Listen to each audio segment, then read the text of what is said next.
ma'am. Good evening, classmate. This topic it's all about performance-based assessment. What is performance-based assessment? Performance-based assessment is assist student on what they know and what they are able to do and the learning strategies they employed in the process of demonstrating.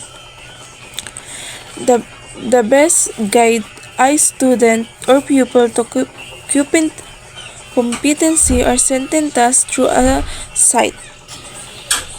Ibig sabihin na po kang performance-based assessment, ayon po sa definition niya, is iyo po ni itong kung paano po gagabayan ang satuyang estudyante or ano po itong mga pwedeng gibuhon ninda sa lugar or sa situational na mga activities. Saro po dyan ay observation. Ang observation po, iyon na po itong kunwari po pag may event or may pangyayari na ikukwento kita or ipapahiling. Tapos po, pwede po siyang ipa-observe sa mga estudyante ta. And ang pinakamagayon pong gibuhon dyan is portfolio. Ito kunwari po pag ang mga motivated student po like me, kang grade 12 po kami, nagibo po kami kayan. Pigpaduman po kami sa site or sa pinagtatrabahuhan, tapos pigpa-observe po kami kung ano ang mga nangyayari duman. Tapos po, after po kang samuyang deployed or after po kang samuyang observation duman, pigpagibo po kaming portfolio. Ang pigpalaag po sa portfolio, kung ano po sobrahan mi, tapos po si mga ginibo po, di naglalag po siya sa performance-based assessment kasi po yaong ka po sa site and may nanonood din ka po hali duman sa situational. Sunod po hand-on experiment or obs by student. Iyon na nga po, di ba yaon kami duman tas may pinapagibo po sa mga doon tas di ibig sabihin po habang nag-aadal po kami or habang nag-lesson po duman, hand-on na po kami or ano po baga or i-experience mi na po si pinapagibo duman. Tapos po, in student work, si simulated environment, iyon na po ni ito. Yaon na po kami duman, di ba po? Yaon na po, magibo na pong portfolio. Tapos yaon ka na po duman sa work or nagtatrabaho, ginigibo na po si trabaho, hands-on ko na po duman. Sa environment po, iba man po baga kaya talaga ang pinag-aadalan lang na hali sa libro kaysa sa ginigibo mo po talaga, iba man po baga ang knowledge na nakukuha.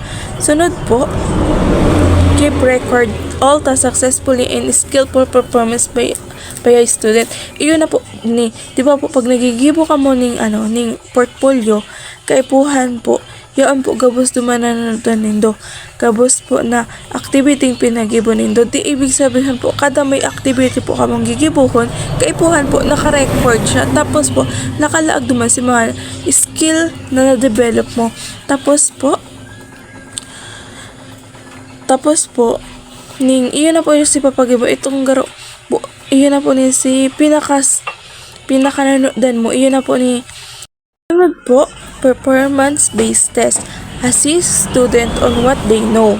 Iyon na po ni, bago mo man po darahon ng estudyante mo sa location or sa site na kaipuhan nilang conducting immersion or conducting study, dapat po ina-assess mo muna po ang student mo. Kunwari po, ano po ang aram ninda duman sa gibo na ito or may background na po sinda. Dahil mahirap man po pag ilagang sarong estudyante sa sarong situation tapos mama po baga siyang aram.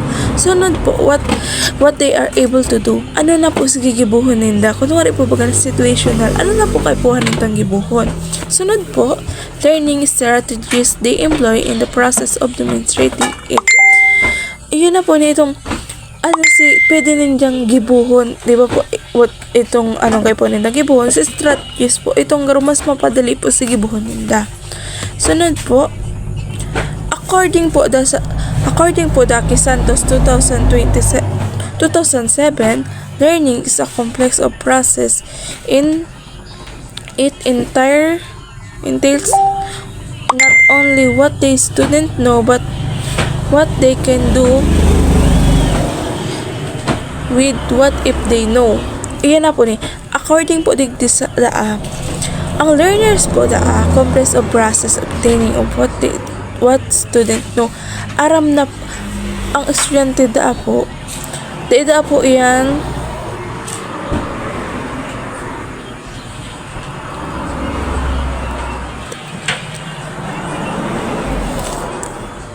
ang estudyante, according po daig kay Santos 2007, ang mga estudyante po or mga learners po, may mga aram na sindang gibuhon. Pero what if may maaraman sindang bagong knowledge. Dakol pa po sindang pwedeng maaraman. Based po digdi. Tapos, ang example po kaya na hand-on execution of experiment by student.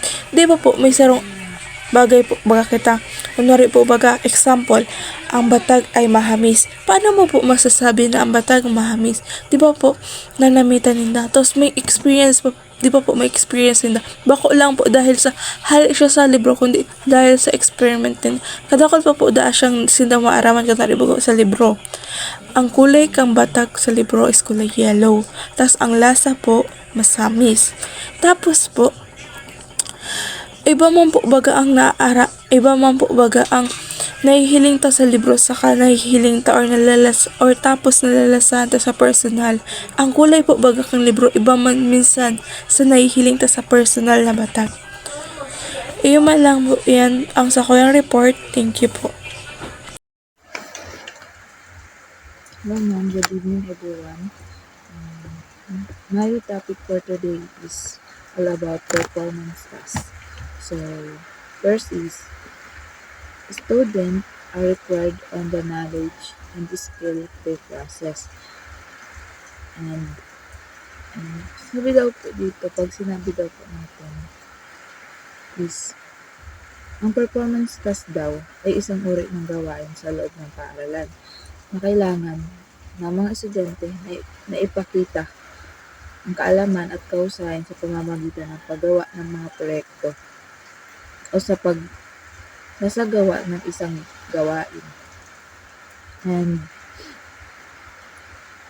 And second is to reflect upon them for use in the particular task at hand. O ay kailangan ng estudyante na gamitin ang kanilang mga lipunan sa paggawa ng isang gawain. Halimbawa po nito ay may pinapagawa po sa atin na isang essay.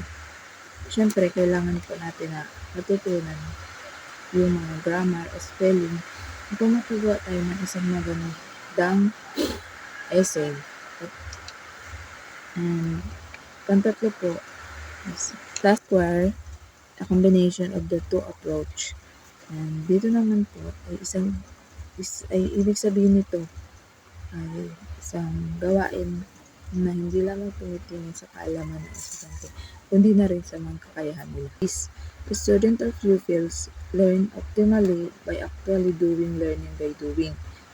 And tasks need to be consistent with intended outcomes of the curriculum and objectives of instruction. So, syempre po, ang ibig sabihin naman mga gawain ay binibigay ng mga estudyante na dapat na nakatutulong. Siyempre po, na dapat na nakatulong sa pagkamit ng mga layunin ng curriculum at layunin ng pagtuturo. At hindi sapat ang ipinapakita ng mga estudyante. Kailangan nila malaman at ipakita nila kung paano nila ito natutunan. Thank you. That's all. Students or pupils learn optimally by actually doing. Learning by doing. Constructivist philosophy. Learning by doing. Ang pagkatuto sa pamamagitan ng paggawa. Dito, ang mga mag-aaral ay mas natututo kapag actual nilang ginagawa ang isang gawain. ito ay nakabatay sa constructivist philosophy na ang karanasan mismo ang nagpapalalim ng pag-unawa. Then, tasks need to be consistent with the intended outcomes of the curriculum and the objectives of instruction. Kaugnayan sa curriculum. Ang mga gawain ng mga mag-aaral ay kailangang nakaayon sa mga layunin ng curriculum at ng pagkatuto upang maging epektibo. Then, require students to manifest A. What they know. Ano ang kanilang alam? Then, letter B.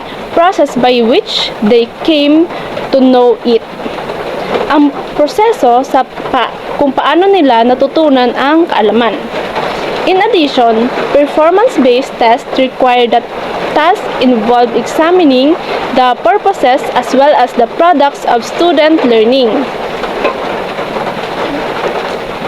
At saka, ang performance-based testing ay sinisigurado nito na sinusuri hindi lamang ang resulta ng pagkatuto kundi pati na rin ang proseso ng natutunan.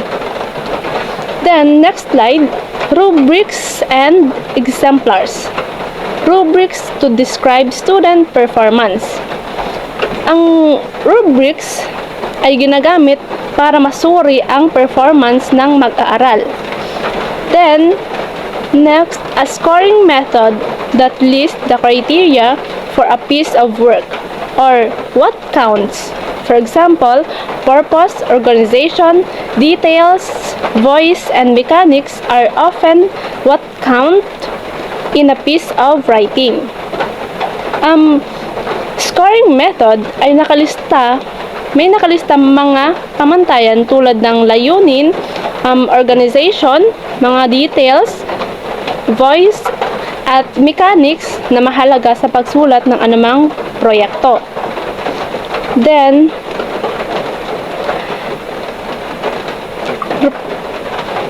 Perkins et al. 1994 provide example of rubrics scoring for student. This rubric lists the criteria in column on the left.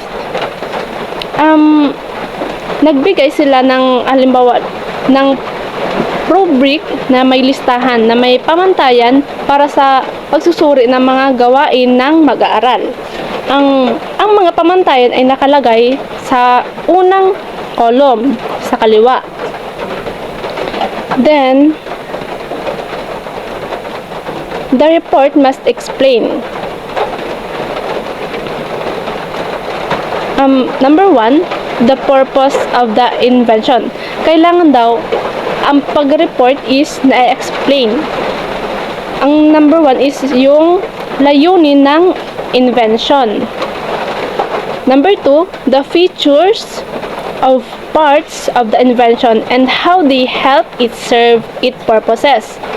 Ang number 2 is yung mga bahagi nito at paano nito natutugunan ang layunin. Number 3, the pros and cons of the design. Number 3 is yung mga mabuti at di magandang aspeto ng disenyo. Number 4, how the design connects to other things, past, present, and future. Ang mga yung connection ng disenyo sa nakaraan, sa kasalukuyan, at sa hinaharap. Then, slide 15, the four columns to the right of the criteria describes the varying degrees of quality from the excellent to poor. May 4 na column na nagpapakita ng iba't ibang antas ng kalidad mula sa excellent. Ang excellent is yung pinakamahusay, napakahusay, at saka yung hanggang poor, yung mahina. Dito makikita ang detalyadong description ng bawat pamantayan sa bawat antas ng kalidad. Thank you po. So now let's proceed to rubrics. Rubrics is our scale that differential level student performances. It contains the criteria that must be met by the student at the judgment. process that will be used to rate how well student has performed. And it is an exemplar or example that eliminates the desire of characteristic of equality in ways student can understand. So, Rubik is a scoring guide that helps teachers evaluate student work by establishing clear criteria for what is expected. Rubrics can be used for variety assignment, and including research paper, presentation, and group project. So, what Rubrics do? Rubrics can provide details than a grade. Rubrics help teacher grade more objectively by providing more detail than a single grade and save time. So, Rubrics can help teacher grade more efficiently and improve communication. Rubrics can help teachers provide timely feedback to student and help student learn. Rubrics can help student learn how to expect them and how to improve their work.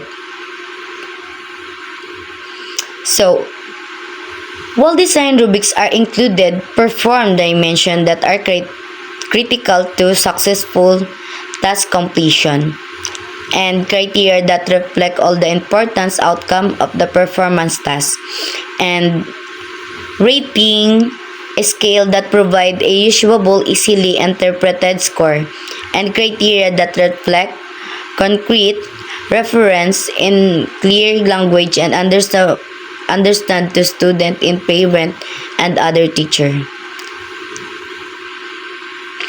So, how are rubrics designed? Rubrics can are often designed as a grid or matrix. They included criteria, levels of performance, score, and descriptors rather.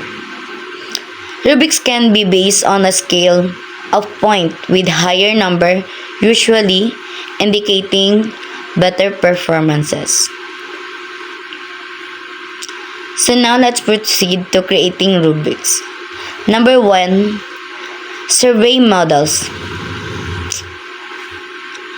Show student example of good and not so good work.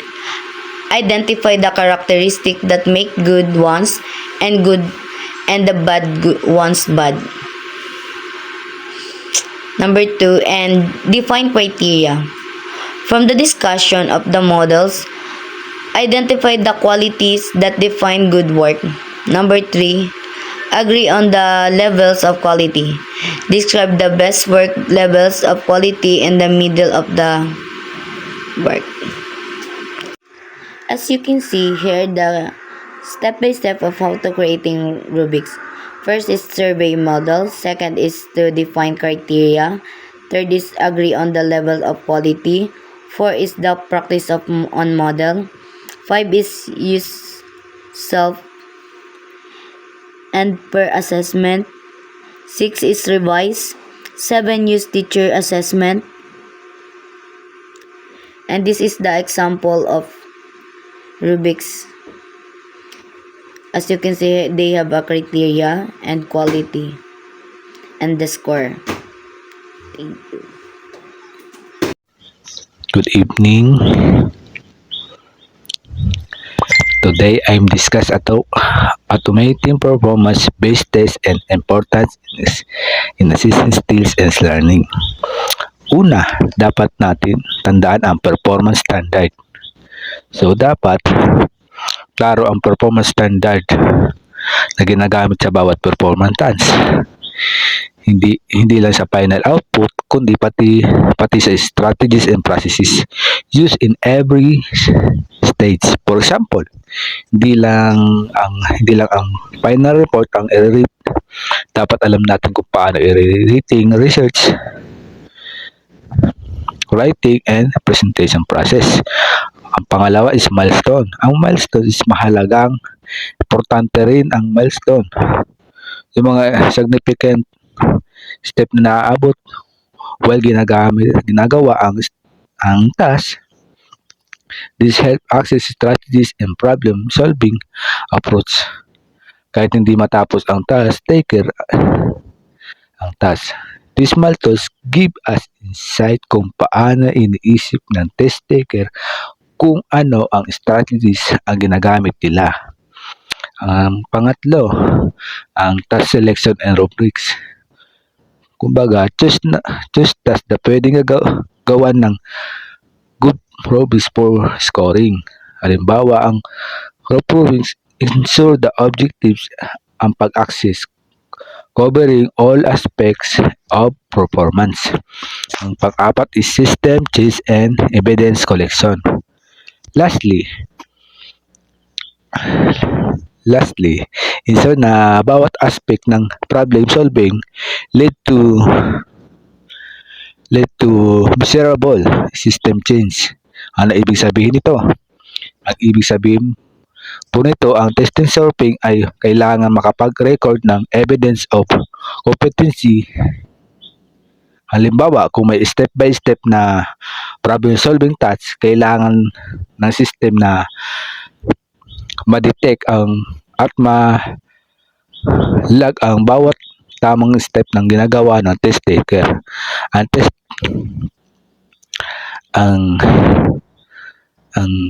The test taker software should collect evidence of competency like logging correct step during the process. Kung isasama rin natin, to the sum up automating performance-based tests ensure reliable and objective way to access skills. Not just the output but also process. Hindi lang basta output ang tinitingnan, pati na rin ang mga process. Maraming salamat po.